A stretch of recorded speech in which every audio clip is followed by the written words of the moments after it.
प्रदेश के लिए या पूरे देश के लिए बेनिफिशियल है तो उसे सरकार तक भी पहुंचाइए। अगर आपको अपने अनुभवों से तेजी से बदलती परिस्थितियों के हिसाब से पॉलिसीज में किसी सुधार की जरूरत लगती है तो उसका भी फीडबैक जरूर पहुंचाइए, बिना संकोच पहुंचाइए, क्योंकि ये लड़ाई ऐसी है कि हम सब मिलकर के सोचेंगे, सब मिलकर के नई नई चीजें ले आएंगे, तब जाकर के हम कर पाएंगे। साथियों, आपके जिले की सफलता बाकी जिलों के लिए एक उदाहरण बन सकती है, उनकी भी मदद कर सकती है। कोरोना से निपटने के लिए जो भी बेस्ट प्रैक्टिसेस हैं उनको भी हमें एडॉप्ट करते चलना है।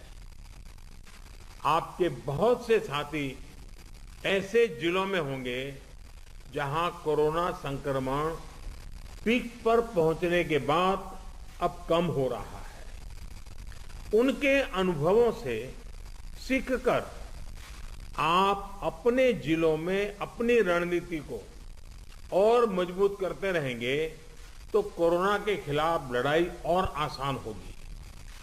साथियों, इस समय कई राज्यों में कोरोना संक्रमण के आंकड़े कम हो रहे हैं, कई राज्यों में बढ़ भी रहे हैं। कम होते आंकड़ों के बीच हमें ज्यादा सतर्क रहने की जरूरत है। बीते एक साल में करीब करीब हर मीटिंग में मेरा यही आग्रह रहा है कि हमारी लड़ाई एक जीवन बचाने की है, एक एक जीवन बचाने की है। हमारी जिम्मेदारी संक्रमण को फैलने से रोकने की भी है और ये तभी संभव है जब हमें संक्रमण की स्केल की सही जानकारी होगी। टेस्टिंग, ट्रैकिंग, आइसोलेशन, ट्रीटमेंट और कोविड एप्रोप्रिएट बिहेवियर, इस पर लगातार बल देने रहना जरूरी है। कोरोना की इस दूसरी वेव में अभी ग्रामीण और दुर्गम क्षेत्रों में हमें बहुत ध्यान देना है। इसमें फील्ड में बिताया हुआ आप सभी का अनुभव और आपकी कुशलता ये बहुत काम आने वाली है।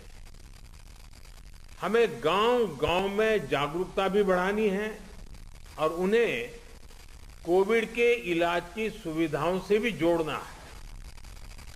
बढ़ते हुए केसों के और संसाधनों की सीमाओं के बीच लोगों की अपेक्षाओं को उचित समाधान देना हमारी सबसे बड़ी प्राथमिकता है। सारी चुनौतियों के बीच समाज के सबसे निचले छोर पर खड़े व्यक्ति का चेहरा ध्यान में रखते हुए हमें काम करना है। उसका कष्ट दूर हो, उसको मदद मिले, हमें ऐसी व्यवस्थाओं को और मजबूत करना है। इस